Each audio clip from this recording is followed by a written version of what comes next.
11 até o verso 19, está dizendo, olha, se o sacerdócio arônico, se o sacerdócio levítico fosse perfeito, por que que depois de um tempo, Davi, depois de muitos anos, Davi iria dizer que outro sacerdócio iria se levantar? E não o sacerdócio mais da tribo de Levi, e não o sacerdócio mais descendente de Arão, mas um sacerdócio de outra ordem, da ordem de Melquisedeque.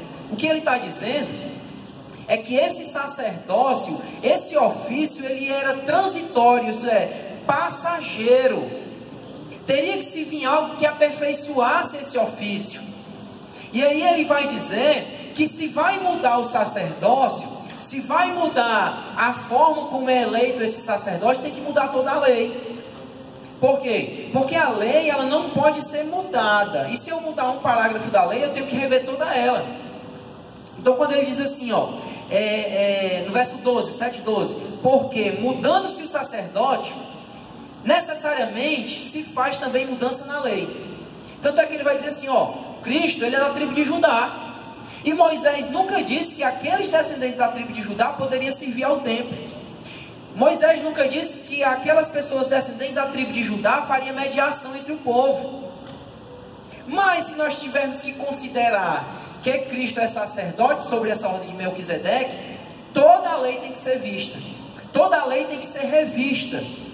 Então hoje, pessoal, ele já está aqui, até fazer um parênteses, ele já está aqui antecedendo o próximo assunto, porque ele vai dizer que essa lei aqui, ela está abrogada, como ele diz, ultrapassada, tem que ser cancelada, e nós devemos fazer parte de uma nova aliança, um novo testamento, um testamento, uma aliança, uma ordenança mais excelente, porque o sacerdócio arônico já não trazia mais paz entre o homem e Deus. Na verdade ele nunca trouxe. Os rituais, as matanças de animais, as ofertas a partir de animais, ela apaziguava a ira de Deus sobre o homem, mas ela precisava ser renovada ano a ano. E Cristo queria estabelecer algo permanente. Deus queria permanecer, através da vida de Cristo, do sacrifício de Cristo, algo permanente. E aí ele vai dizer que se vai mexer na lei, tem que mexer também na aliança. E ele já está se antecipando o próximo assunto. E ele vai mostrar aqui, olha, que esse Novo Testamento deve ser aperfeiçoado e introduzido algo melhor, para que nós possamos chegar a Deus, porque a lei nunca conseguiu aperfeiçoar a situação do homem diante de Deus. E nós vamos ver daqui a pouco, pessoal, que isso é um fato. A lei, ela funcionava mais como um jugo do que por um sistema de que o homem pudesse se sentir perdoado, digno diante de Deus. Digno no sentido de se sentir salvo. A lei não, a lei ela trazia uma opressão. O sacerdócio levítico, ele trazia todo o esquema em que o homem chegava diante de Deus com sua oferta, e ali apresentava, e era ofertado diante de Deus, e a ira era apaziguada, mas a consciência do homem ficava latejando, porque a lei ela ressaltava o pecado, mas ela não prometia um perdão. Ô Ivan. Nesse caso aí, esse julgo que a lei colocava sobre as pessoas, isso não era de uma certa forma a visão do povo, porque o povo não se rendia ao que a lei colocava para obedecer? Essa questão do julgo da lei não era a consciência humana que fazia parte da consciência humana, mas o problema todo está em uma das partes do testamento, que é uma aliança. Vou fazer uma aliança com o Ivan. Quem são os envolvidos? Eu e o Ivan. A antiga aliança, ela era estabelecida em preceitos, e o homem tinha uma participação nesse preceito, porque ele deveria observar a lei, e a fraqueza dessa aliança estava do lado do homem, porque Romanos vai dizer que a lei ela é santa. Romanos vai dizer que o mandamento ele é justo, ele é digno, foi Deus que estabeleceu. Então se foi Deus que estabeleceu, Deus não estabelece nada que não seja santo. Mas quando o homem olha para a lei, ele só vê a sua ineficiência.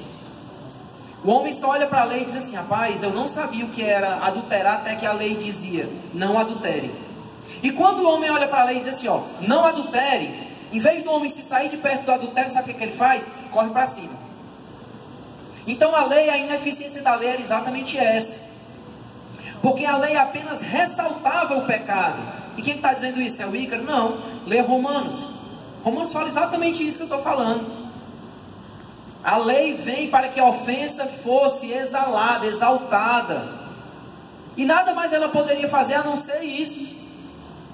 E era algo tão passageiro que todos os anos, aquele ritual ele deveria ser cumprido novamente.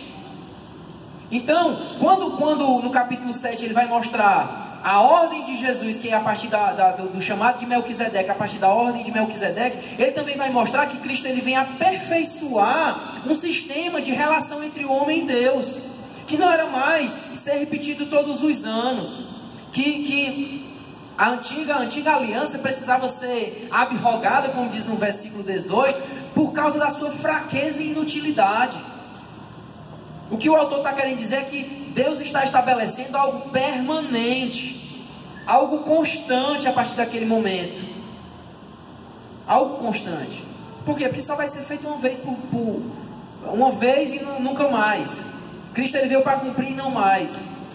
Cristo ele não teve pecado. Seu sacrifício ele não é um sacrifício imperfeito. Ele como sacerdote é um sacerdote perfeito. Daqui a pouco nós vamos ver as características desse sacerdote. A supremacia de Cristo em relação ao sacerdócio arônico é exatamente essa que nós estamos falando. Cristo é superior em tudo.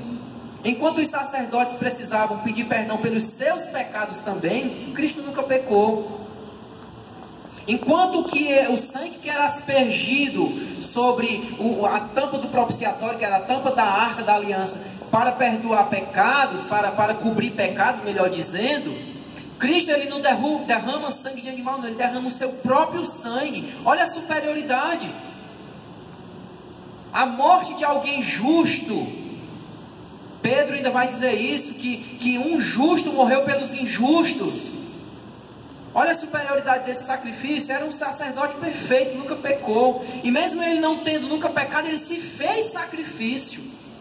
Não foi sangue de animais, o seu próprio sangue é que foi derramado. Oi, Aldevi.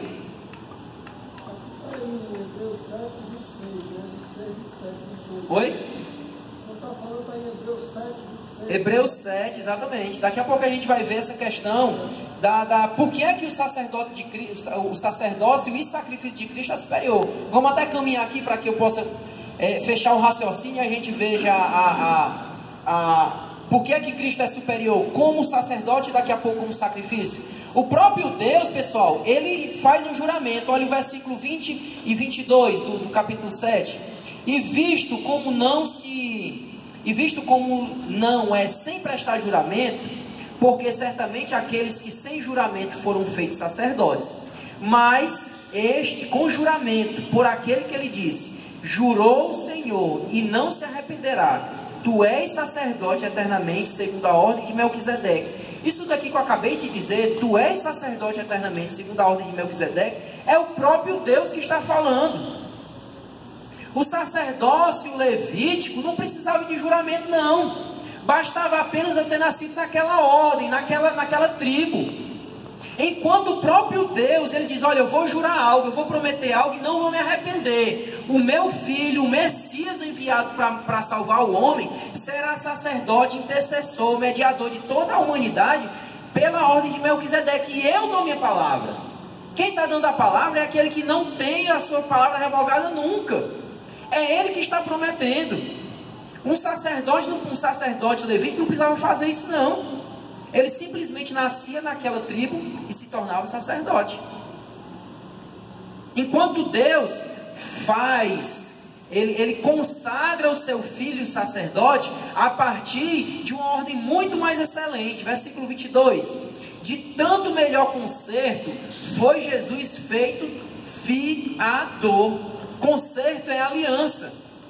O que é fiador? Fiz um negócio com o Netinho e eu digo, Netinho, eu vou te pagar, não se preocupe não. E se eu não pagar, o Ivan paga por mim. É Deus fazendo um negócio conosco e o fiador é Cristo. Ele que dá a sua palavra também. Deus estabelece um melhor concerto, e quem dá a palavra que aquele concerto, aquela aliança será de fato instituída, é o próprio Cristo. Olha em que aliança nós estamos envolvidos. Deus e Cristo estabelecendo. A obra da salvação, pessoal, toda a Trindade participa dela. Deus o Pai, ele estabelece o projeto, Cristo vem, cumpre, se torna homem, morre por nós, e o Espírito Santo vem e nos sela. Aqui nós estamos vendo a participação do Pai e do Filho. Romanos 8, foi o que nós estudamos ontem na sala dos obreiros, foi exatamente a participação do Espírito Santo na obra da salvação. Aqui nós estamos vendo diretamente o Pai e o Filho. E aí, nós vamos ver a grandeza de Cristo, nosso sumo sacerdote, versículo 26 ao 28, olha. Porque convinha, isso é, nós precisávamos desse sumo sacerdote. Olha o que é que ele é, ó. Santo, inocente, imaculado, separado dos pecadores e feito mais sublime do que os céus. Porque não necessitasse, como os sumos sacerdotes, de oferecer a cada dia sacrifícios, primeiramente por seus próprios pecados, e depois disso pelo povo. Porque isso fez ele uma vez, oferecendo-se a si mesmo. Verso 28. Porque a lei constituiu sumos sacerdotes, homens fracos, isso é, tendenciosos ao pecado. Mas a palavra do juramento que veio depois da lei, constituiu ao Filho, perfeito para sempre. Olha o que ele está dizendo aqui, ó. Convinha a nós carecíamos desse sumo sacerdote, que ele é o que? Santo, perfeito, inocente, imaculado. Sabe por que nós carecíamos desse sumo sacerdote com todas essas características? Porque você imagina o seguinte: o Ivan está condenado à morte. Só estou pegando o Ivan hoje, né? Mas o Ivan está condenado à morte porque ele mentiu. E porque ele mentiu, ele está condenado à morte.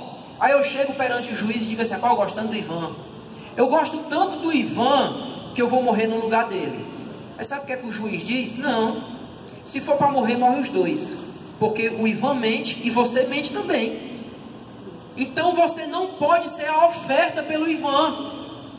Nós carecíamos desse sacerdote com essas características, porque Jesus nunca mentiu, nunca adulterou, nunca blasfemou. Jesus nunca desejou, nunca cobiçou algo que desonraria o Espírito Santo de Deus. Então nós carecemos desse sumo sacerdote, e convinha a nós esse sacerdote, porque ele cumpre todas essas exigências da lei. Vamos ver aqui, ó.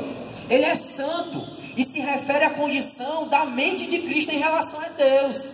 Jesus é Deus e a mente de Deus é uma mente santa. Não há pecado nele, não há mácula, assim como em Cristo.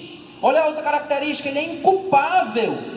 Expressa sua atitude para com os homens. Não há nada que a gente olhe para Cristo e o culpe. A lei não pode o culpar de nada.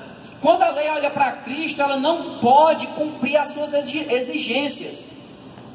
Quando a lei olha para o homem, diz assim: ó, você pecou. Você só pode dizer assim: tudo bem, eu pequei. E como você errou, existe uma consequência. Você é culpado. Qual é a consequência? Morte. Primeira morte, morte física. E a segunda morte, a morte que aqueles que não reconhecem Cristo são separados de Deus. Em Cristo não há essa culpa. A lei não pode se favorecer em Cristo, porque ele é inculpável. Não há nada que ele não tenha cumprido a lei. Nele não há mácula nenhuma. Isso daí significa descrever a condição de todo o seu ser, totalmente limpo, separado dos pecadores. Não quer dizer que ele está separado de mim e de você, não. Cristo, quando ele encarna, ele assume todas as características humanas. Teve fome, sede, sono, se cansou, se entristeceu, teve medo.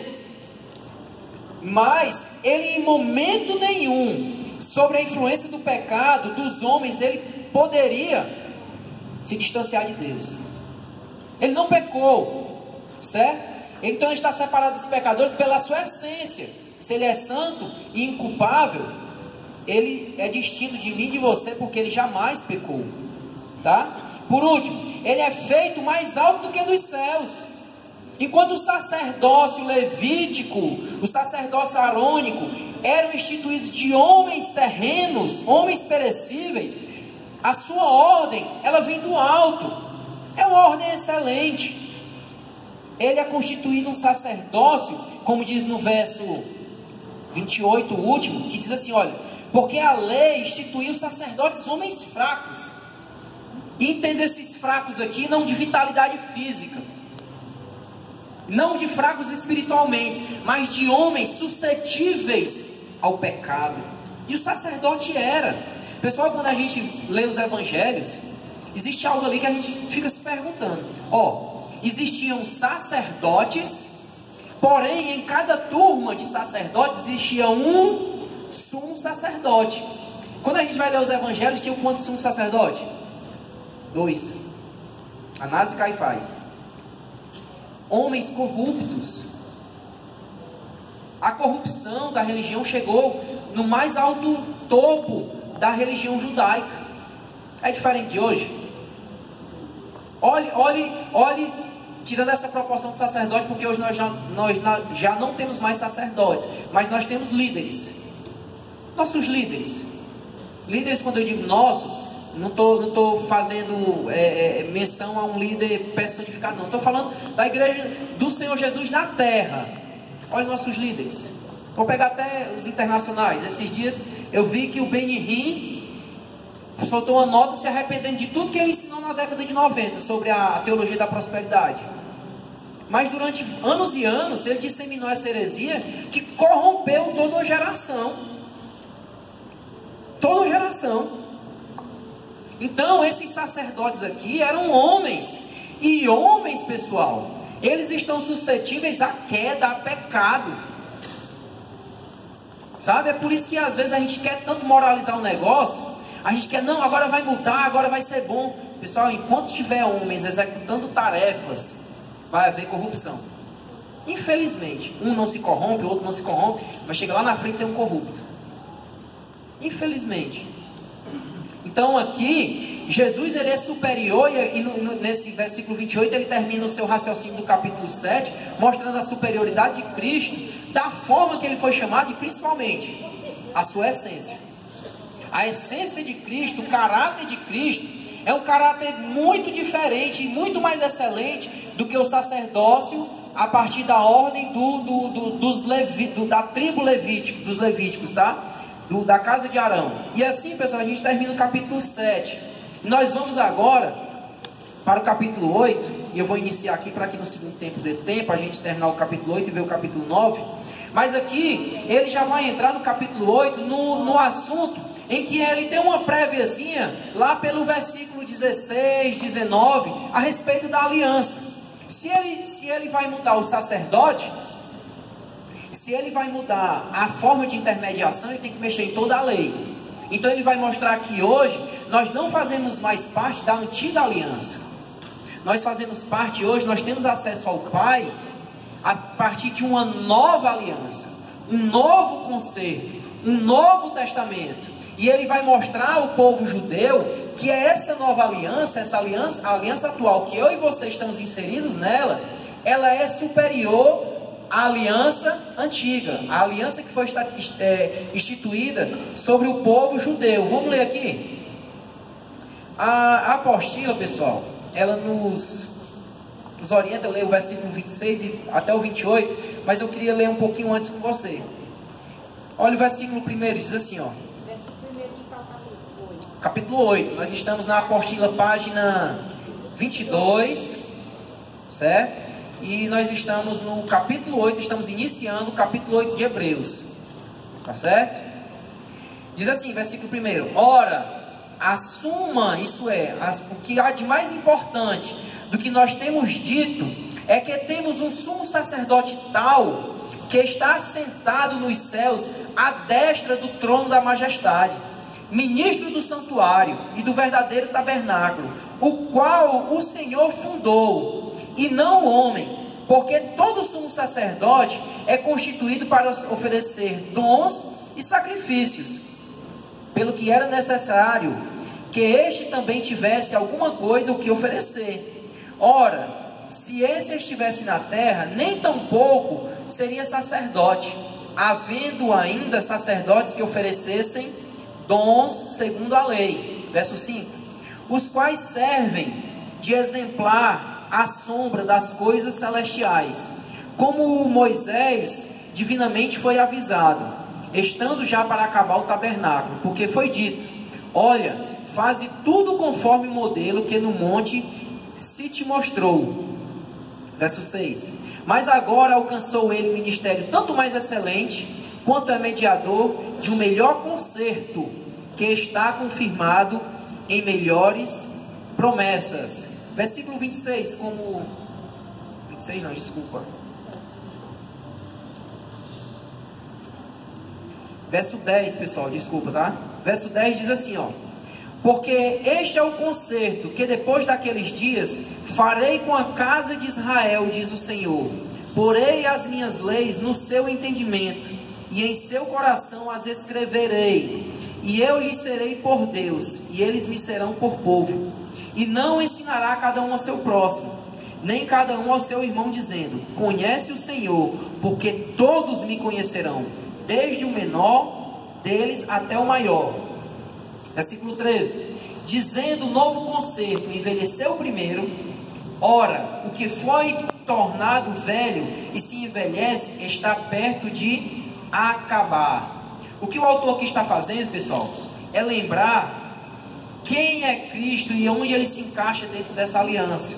Ele começa o versículo 1 dizendo que nós temos um sumo sacerdote. É importante nós lembrarmos isso, que esse sumo sacerdote está à destra da majestade do Pai, ministrando no verdadeiro santuário e no verdadeiro tabernáculo, a qual quem fundou foi o próprio Deus.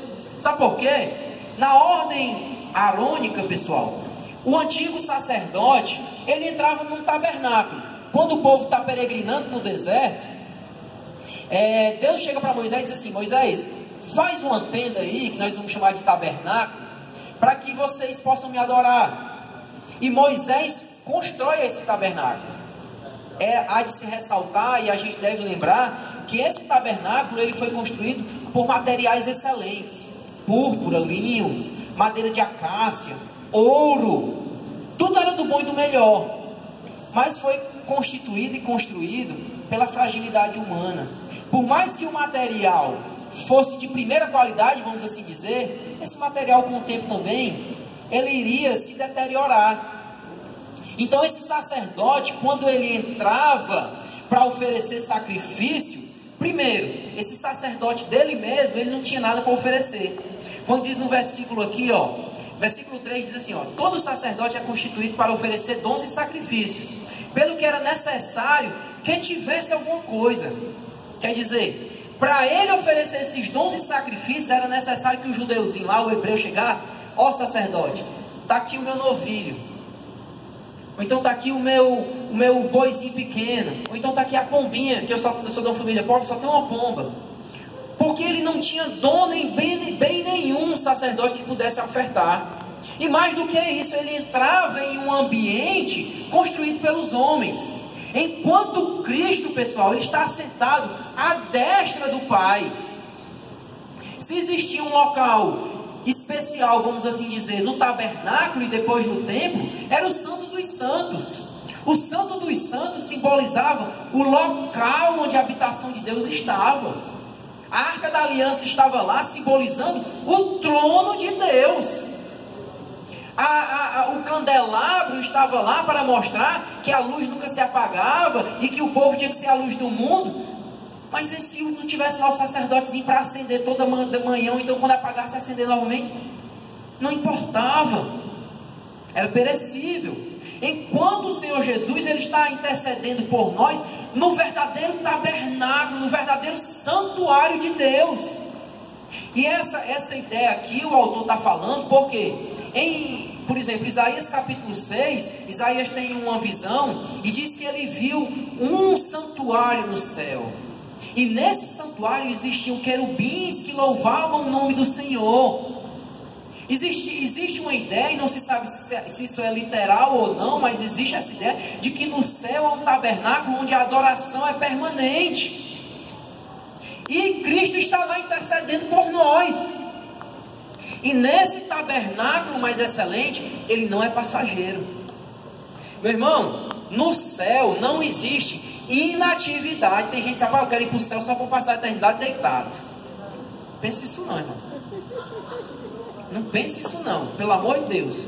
O céu não é para preguiçoso. Certo? Na eternidade nós iremos conhecer Deus. Olha, conhecer a Deus é inesgotável. Cristo não está lá na inatividade não. Cristo podia muito bem dizer, eu vou cruzar os braços aqui, porque o que tinha para ser cumprido já foi. Não existe isso. Até hoje Cristo está intercedendo por nós. Então no céu não existe inatividade não.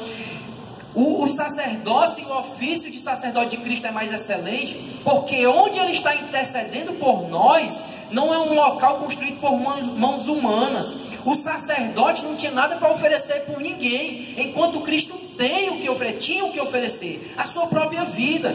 Ele se fez sacrifício, e um sacrifício que satisfaz a ira de Deus. Se você puder glorificar o Senhor, isso é bom nesse momento. Porque você olhar para Cristo e dizer assim, olha, um que não tinha pecado se tornou sacrifício por mim. Meu irmão, você pensa o seguinte, pensa num bebezinho que acabou de nascer, não sabe nem por que está chorando, é um inocente, não é? Mas quem de nós, pai ou mãe, daria a vida de um bebê desse por toda a humanidade? Você pode dizer assim, meu irmão, é uma vida por milhões de pessoas, você não vai dar. Eu não, é um inocente. E foi isso que o Deus Pai fez com Cristo. Um inocente. Por mais que a desproporção de números seja tamanha, é uma vida por milhões, por toda as gerações que ainda vão nascer. Eu não dou meu filho inocente por um injusto. E quando a gente pensa em injusto, você pensa no estuprador, no assassino, porque Cristo morreu por esses também. E Cristo está lá intercedendo por essas pessoas. Ele tanto foi sacerdote e ofereceu o sacrifício, como ele foi o próprio sacrifício. Então o sacerdócio dele é mais excelente, porque ele está num tabernáculo sentado à destra do Pai. Enquanto o sacerdote terreno, aquele sacerdote levítico, o máximo que ele entrava era no Santo dos Santos, que já era muita honra, mas não há de se comparar. Não chega perto da excelência que é esse sacerdócio aqui. E aí no verso no verso 10, ele já vai confirmar isso, olha. Porque este é o concerto que depois daqueles dias farei com Israel. Porei as minhas leis no seu entendimento. Olha, o escritor aqui, ele já está falando o seguinte, que algo está passando. O verso 13 diz, olha, o que é, dizendo o novo concerto, envelheceu o primeiro. Se ele fala em um novo concerto, é sinal que existe algo velho. Se existe um novo, existe um velho. E esse velho, ele está passando. E dentro desse novo concerto, dessa nova aliança, existem novas normas que vão regulamentar essa aliança. Antes era o que? A lei. O Lutero, ele vai dizer assim, que a lei, ela lhe mandava trabalhar e caminhar, mas ela não lhe dizia como, isso lhe cansava, ela não lhe dava os meios. Ele vai dizer que a santificação era a exigência da lei. Quando o homem olhava para a lei, ele via os princípios de santificação. Ele dizia, rapaz, quando Deus manda eu não adulterar, não roubar, não cobiçar a mulher, nem a casa do meu próximo, honrar pai e mãe, guardar o sábado, a lei, ela manda andar no caminho de santificação. Mas quando o homem vê aquela obra e todos os outros preceitos, porque a lei, ontem eu até comentei isso, a lei, ela não se resume no decálogo não, pessoal, não são só aqueles 10 mandamentos não. Os judeus, ele tinha 613 estatutos, princípios de lei. Ia do mais básico até a coisa menos corriqueira. Por exemplo, a lei dizia que se você pega no defunto, você tem que estar separado do arraial e passar por um processo de santificação. Se você comeu num prato que você não sabia que uma lagartixa ou um calango, vamos dizer assim, um cearancês, caiu dentro e aquele animal era considerado impuro, você tinha que passar por um processo de santificação, de lavagem. Além dos 10 mandamentos que nós conhecemos, Tinha todos esses pormenores. A mulher que estava no seu período de regra, a parte. O homem que chegou perto dela, rapaz, vai ter que se afastar um pouquinho.